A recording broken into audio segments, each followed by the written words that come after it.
Hello ladies and gentlemen, welcome to section 5.3. That is solving by elimination.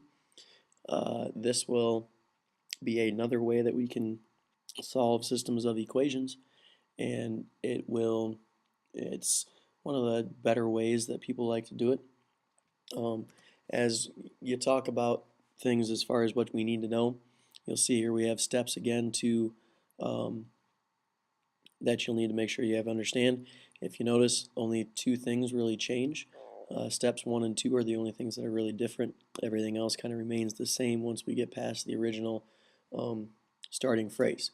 So what we have here is we have our first example, and the first example gives us 3x minus 4y, and that's equal to 10. And then right below that is 1x plus 4y, and that's equal to negative 2. So step 1 talks about making sure that we have our terms aligned. So that means our x's are in the same spot, our y's are in the same spot, and then the equal signs in the same spot. So the x, y, and equal signs are all aligned. In this case they are. So we don't need to do anything really other than just make sure that is the case.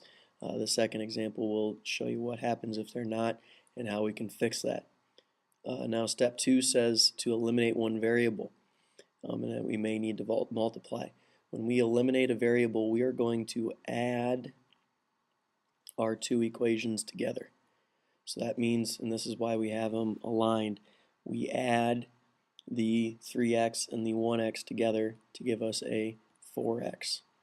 We add the negative 4y plus 4y to end up with 0y. And then we add the 10 and the negative 2 to get 8. Now when you see this, when we do this, this 0y goes away because anything times 0 is 0. So we have 4x is equal to 8. So we have eliminated one of our variables. Now we have a variable that we can solve for, which is step 3. So step 3 says to solve for the remaining variable. In this case, we're going to divide by 4 on each side. We have x is equal to 2. So we have 1/2 of our answer. We have 2. Now we're looking for the second half of our answer, and that's where we substitute our 2 back into, and we can pick any one of these, it doesn't really matter. I'll just pick the top equation. We'll go 3 times 2 minus 4y is equal to 10. We end up with 6 minus 4y is equal to 10. We minus 6 minus 6. We have negative 4y is equal to 4. We divide by a negative 4. And we have y is equal to 1. Okay, and that was step 5 to simplify, or not simply, but simplify our equation. Okay, and so now we have y equals 1, and we put that into our ordered pair, and we have the answer 2, 1. So that is elimination. Okay, now you see here in our steps there's this may need to multiply aspect. We're going to show you here an example that has a couple different features in it. So we have 2x is equal to negative 1y minus 5, and we have 8x plus 2y is equal to 14. So the first thing that we see here is that our x, y, and equal signs are not in the same order here.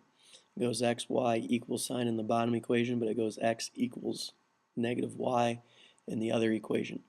So what we need to do is we're going to change this top equation to 2x plus 1y is equal to negative 5. So what we did is I plussed this 1y on each side to move it over. Okay, so now we have 2x plus 1y equals -5, and our second equation is x plus 2y is equal to 14. It does not matter what order they're in, as long as they're in the same order for both equations. So now, when we go to eliminate here, if we see and we add these together, we get 10x, 3y, and we get a 9. Okay, but none of our variables go away. So what we need to do here is this is where our multiplication step comes into play. And what we're going to do is we're going to multiply one of our equations by a number to make the number that's in front of one of our variables the same and the opposite. Okay, so multiply to opposite number. Okay, so we're going to take a look at this top equation because we really can't multiply 8 to get to 2, but we can multiply 2 to get to 8. So what we're going to do is we're going to take this whole equation, and I need to multiply 2 by a -4 to get them to be, this to be 8 and this to be -8. When we multiply everything on the inside. This is just like the distributive property.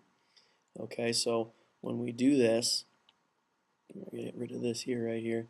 When we do that, what we get for an answer, and we're going to write our answer right below here, we get -4 times -2x. That gives us a -8x. A -4 plus a -1y gives us a -4y. And a -4 times a -5 gives us a +20. So what we get here for an answer now is now we can eliminate. When we eliminate, the x values go away, so we have 0x, we have a -2y, and we have a 34. Okay, so this goes away. So now we have -2y is equal to 34. Divide by a -2, and we have y is equal to -17. So that's 1/2 of our answer. So now we have to figure out the second half of our answer. So we put -17 in for one of these y's. So we get, we'll go with 8x plus 2 times -17 equals 14. We simplify and solve. We get 8x minus 34 equals 14. And so then from here, we get a plus 34. We have 8x equals 48. We divide by 8. X equals 6. So our final answer here is 6, -17. Okay, so this is elimination. This is where we have to we eliminate the variables, and we'll have to do some multiplication if need be. Make sure you get plenty of repetitions working on this stuff, and if you have questions, make sure you get asked and let me know. Have a good day.